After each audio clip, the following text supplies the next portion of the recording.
नमस्कार, आईमा मीडिया में आपका स्वागत है।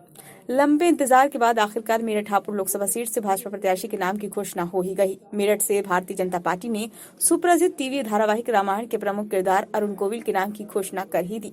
अरुण गोविल का पश्चिमी उत्तर प्रदेश के मेरठ जिले से खास कनेक्शन भी है। मेरठ उनकी प्यारी जन्मभूमि भी है। इनका जन्म 12 जनवरी 1958 को मेरठ कैंट में हुआ था। उनके पिता चंद्र प्रकाश गोविल तत्कालीन मेरठ नगर पालिका में जलकल अभियंता थे।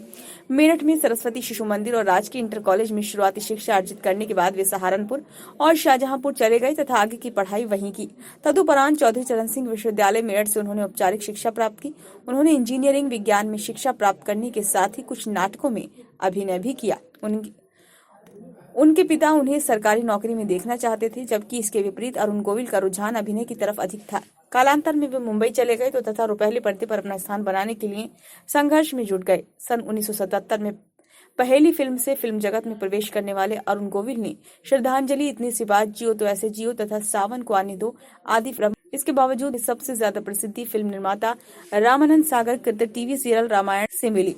इसमें उन्होंने भगवान राम के रूप में जीवंत अभिनय करते हुए अपनी भूमिका का सशक्त रूप से निर्वाह किया।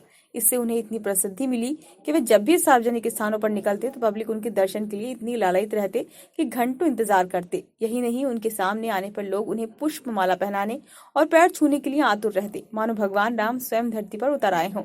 66 वर्षीय अरुण गोविल अब अभिनय के बाद सियासत के क्षेत्र में अपनी पहचान बनाने के लिए चुनावी जंग में उतरे हैं। अपनी जन्मभूमि मेरठ की लोकसभा सीट से भाजपा के उम्मीदवार के रूप में नाम घोषित होने पर उन्होंने प्रधानमंत्री नरेंद्र मोदी का आभार व्यक्त किया है। यद्यपि मेरठ लोकसभा सीट से भाजपा के टिकट पर चुनाव लड़ने के लिए स्थानीय दावेदारों की लंबी फहरिस्त थी।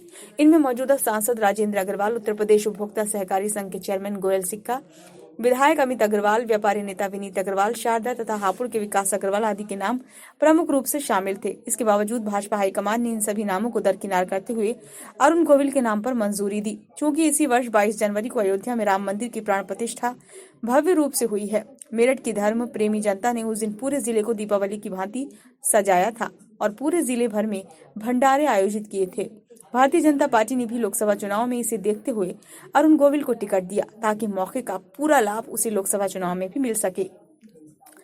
अरुण गोविल एक साफ सुथरी शख्सियत के धनी हैं। उनके चरित्र पर आज तक कोई दाग नहीं लगा है। मेरठ वासियों ने उनकी उम्मीदवारी घोषित होने पर हर्ष जताया है और बहुमत के साथ उन्हें जिताने का आश्वासन भाजपा हाईकमान को दिया है। गौरतलब है कि आईमा मीडिया ने कई दिन पूर्व जारी अपने वीडियो में इस बात की उम्मीद जताई थी कि भाजपा हाईकमान अन्य दावेदारों की अपेक्षा अभिनेता अरुण गोविल के नाम पर प्रमुखता से विचार कर रहा है।